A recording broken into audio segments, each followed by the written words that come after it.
मैं ऋचा कपूर एक बार फिर से करती हूँ अपने चैनल में आप सभी का स्वागत। आज हम सीखेंगे शुद्ध वाक्य। अशुद्ध वाक्य को शुद्ध किस प्रकार करेंगे। शुद्ध वाक्य सीखेंगे कि कौन से वाक्य शुद्ध होते हैं।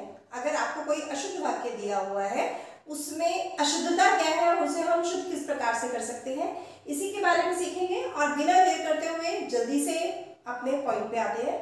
देखिए, सबसे पहले है मैं 100 रुपए का टिकट खरीदा। ठीक है, तो इसमें क्या गलती लग रही है। सबसे पहले तो मैं 100 रुपए का टिकट खरीदा। जी हाँ, सबसे पहले 100 नहीं 100 मीन्स 100 और 100 मीन्स सो जाना। एक तो गलती इसमें इसकी है।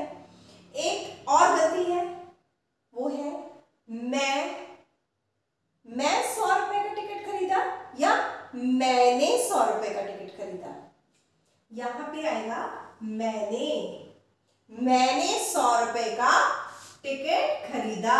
मैंने, ठीक है, तो मैं 100 रुपए का टिकट नहीं खरीदता, मैंने खरीदा है। ठीक है।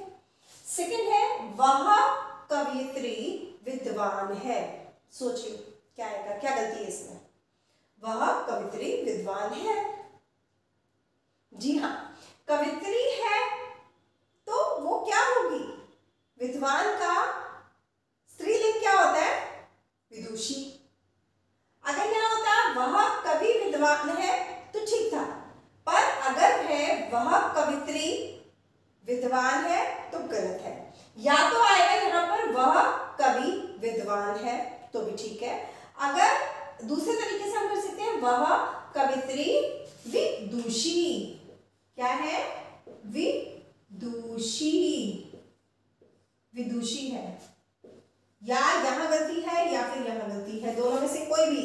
ऐसा ना हो आप कर दो कि वह कवि विदुषी है, वो भी गलत हो जाएगा।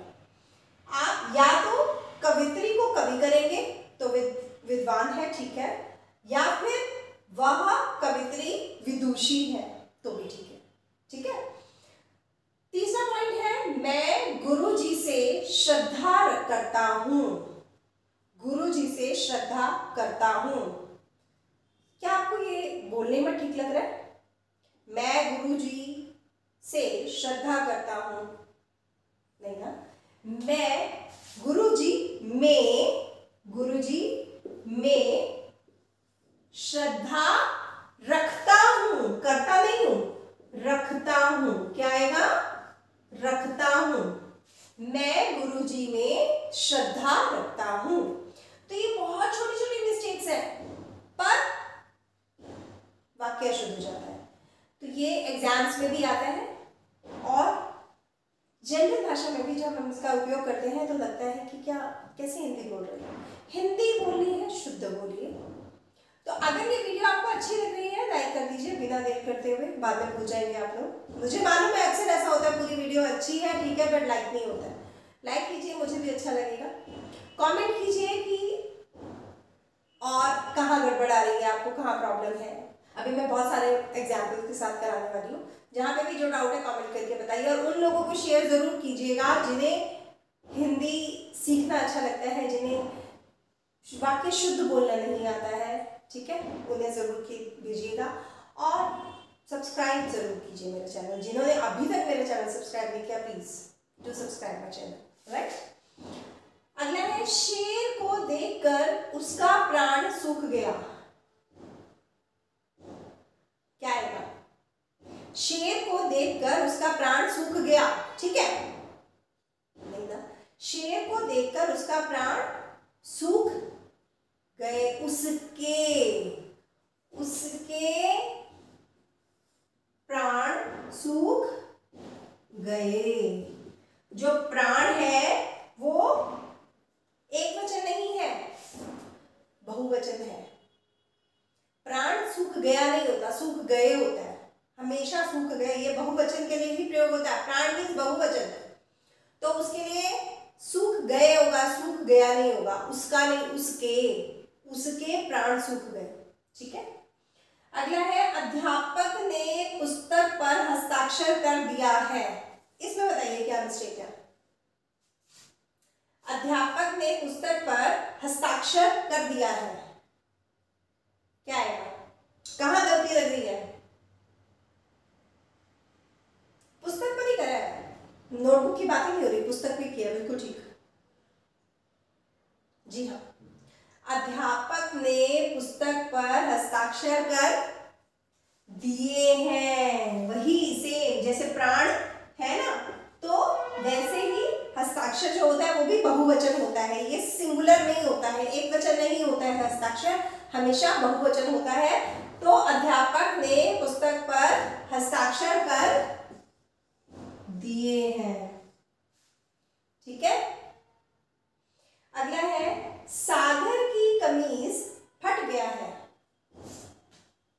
सागर की कमीज फट गया है, ये तो अगर आप जनरल भाषा में बोलते हैं, हिंदी अगर आपकी शुद्ध है तो आप बहुत जल्दी बता देंगे, है ना। अगर आप शुरू से हिंदी पढ़ते आ रहे हैं, आप इतने बड़े हो गए हैं, तो आपको यहाँ तो कमी पता चल जाएगी, क्योंकि हम बहुत कॉमन भाषा में भी ये बात बोलते हैं।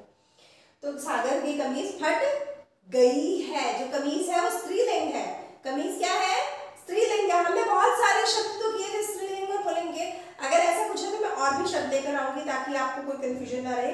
जहां पे भी गलती है मैं उसको, एक्चुअली इसकी डिमांड ज्यादा आ गई थी कि मैम अशुद्ध वाक्य को शुद्ध कैसे करते हैं, उस पर वीडियो बनाइए, तो मैंने इसलिए ये वीडियो बना दी है। परंतु अगर आपको ऐसे लगता है, मुझे कमेंट करके बताएंगे कि हाँ मैम हमें चाहिए वो वाली वीडियो जिसमें स्त्रीलिंग और पुल्लिंग शब्द कौन से होते हैं, तो मैं उसके ऊपर भी वीडियो बनाऊंगी, ठीक है। तो इसमें क्या है? फट गई है, सागर की कमीज फट गई है, गया नहीं है। अब ये लास्ट नहीं है ना, अभी मैं और भी करेंगे। वह विलाप करके रोने लगी, इसमें बताइए क्या गलती है? लग रही है कोई गलती? वह विलाप करके रोने लगी, जी हाँ, विलाप करके रोने लगी, गलत नहीं है। परंतु विलाप और रोना दोनों ही एक बात है। वह विलाप करने लगी या वह रोने लगी तो ठीक था, अब दोनों चीजें क्यों नहीं ना? एक ही शब्द में, एक ही वाक्य में दो समान शब्द कहां जरूरत है? तो वह विलाप करके रोने लगी गलत है, वह विलाप करने लगी ठीक था, वह रोने लगी ठीक है, परंतु वह विलाप करके रोने लगी गलत है, इसलिए ये वाक्य अशुद्ध हो गया है। अब हम और वाक्य देखते हैं। अगला वाक्य है आपका सधन्यवाद सहित पत्र मिला। आपका सधन्यवाद सहित पत्र मिला, इसमें कहां अशुद्धि है? देखिए, आपका सधन्यवाद सहित पत्र मिला, ये सधन्यवाद और सहित, अगर आप कहें कि आपका सधन्यवाद पत्र मिला तो भी गलत है, अगर आप कहें आपका धन्यवाद सहित पत्र मिला तो भी गलत है, ये दोनों ही नहीं आएंगे। आपका धन्यवाद पत्र मिला बिल्कुल सही है, आपका धन्यवाद पत्र मिला बिल्कुल ठीक, पर आपका सधन्यवाद पत्र मिला, ये धन्यवाद सहित पत्र मिला वो भी गलत, और आपका सधन्यवाद सहित पत्र मिला वो भी गलत, ठीक है। धन्यवाद पत्र मिलता है, उसके सहित पत्र नहीं मिलता है, ठीक है। अगला देखिए, वहां अनेकों लोग थे। अनेकों, अनेकों, अनेकों क्या है? अनेकों नहीं, वहां अनेक लोग थे। कितने लोग थे? अनेक। अनेक का मतलब ही अपने आप में प्लूरल है, अनेक लोग थे, एक नहीं थे, अनेक थे। अनेकों क्या हुआ? अनेकों लोग नहीं थे, वहां अनेक लोग थे, बिल्कुल ठीक। उसे कह दो कि भाग जाए, इसमें क्या गलती है? उसे कह दो कि भाग जाए, उसे नहीं कहो, उससे कह दो, उससे कह दो कि भाग जाए, ठीक है। उससे नहीं कहना है, उससे कहना है, उससे कह दो कि भाग जाए। अधिकांश विद्यार्थी शांत थे, इसमें बताइए। अधिकांश विद्यार्थी शांत थे, विद्यार्थी कोई चीनी नहीं है, चावल नहीं है कि हम उसका एक अंश निकाल लें। अधिकांश मतलब अंश, अधिक अंश, है ना। इसका आप अर्थ समझिए। अधिकांश मतलब किसी चीज का अधिक अंश, उसका किसी भाग। तो हम क्या विद्यार्थी का भाग निकाल लेंगे, उसके पीस तो नहीं कर सकते ना। इसमें ये गलत है, अधिकांश नहीं अधिकतम। क्या आएगा इसके लिए, अधिकतम। अधिकतम विद्यार्थी शांत थे, तो ठीक है। अधिकांश विद्यार्थी शांत थे गलत है। अब एक और थोड़ा सा लॉजिक लगाइएगा। आपकी सौभाग्यशाली कन्या का विवाह होने जा रहा है। ये सारे आपके कॉम्पिटिटिव एग्जाम में क्वेश्चन आए हुए हैं, उन्हीं में से मैंने लिए हैं, ताकि जो लोग कंपटीशन की तैयारी कर रहे हैं उनको भी ये छोटे छोटे पॉइंट्स हैं जो गड़बड़ कर जाते हैं, और ये अक्सर आते हैं। ये जो मैंने वाक्य लिए हैं अक्सर आए हुए हैं एग्जाम्स में। आपकी सौभाग्यशाली कन्या का विवाह होने जा रहा है। ज्यादातर लोग मैम ठीक है तो है, गलत क्या है इसमें, गलत है। गलत कहाँ है, वो गलती यहाँ है। सौभाग्यशाली क्या होता है, क्या होता है सौभाग्यशाली? सौभाग्यशाली वो होता है जिसके हस्बैंड हो, उनको सौभाग्यशाली स्त्री कहा जाता है, ठीक है। पर कन्या सौभाग्यशाली नहीं हो सकती, ठीक है ना। तो यहां गड़बड़ है कि आपकी सौभाग्यशाली कन्या का विवाह नहीं, वो शादीशुदा ही नहीं है, तो सौभाग्यशाली शब्द हम लगा ही नहीं सकते हैं उस कन्या के लिए, ठीक है। तो इसीलिए यहाँ पर ये गलत है। आयुष्मती, आयुष्मती कह सकते हैं, जैसे कि कन्या के लिए अक्सर हम आयुष्मती, जैसे आप शादी के कार्ड होते हैं तो आयुष्मान और आयुष्मती, वो मतलब कि शादीशुदा नहीं है, कवाली कन्या है तो आयुष्मती है। परंतु अगर हम शादीशुदा की बात करते हैं तो सौभाग्यशाली होता है या सौभाग्यवती होता है, ठीक है। तो ये याद रखिएगा, आएगा भी, ये हो सकता है अगले कॉम्पिटिटिव एग्जाम में ये वाक्य जरूर आए, ठीक है। पिताजी कार पर आए हैं, क्या ठीक है ये, कार पर आए हैं। पिताजी कार पर नहीं आएंगे, पिताजी कार से आएंगे।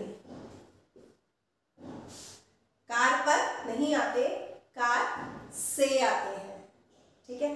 तो मुझे उम्मीद है आपको कुछ वाक्य ऐसे भी होंगे जो नहीं आते होंगे, आते होंगे बहुत अच्छी बात है। कुछ वाक्य ऐसे होंगे जो शायद आपको शुद्ध करने नहीं आ रहे हो, इस वीडियो से आपको हेल्प मिले। तो अगर कौन से वाक्य में आपको ज़्यादा दिक्कत आई थी और वो आपको इस वीडियो के थ्रू क्लियर हुआ है तो प्लीज़ मुझे कमेंट करके बताइएगा। अगली वीडियो में किस टॉपिक पे बनाऊं ये भी मुझे कमेंट करके बताइएगा, डेफिनेटली मैं तभी बनाऊंगी। और इसी के साथ मैं करती हूँ इस वीडियो का अंत। मिलूंगी मैं आपसे अपनी अगली वीडियो में, तब तक के लिए नमस्कार। सब्सक्राइब ज़रूर कर देना। Bye bye.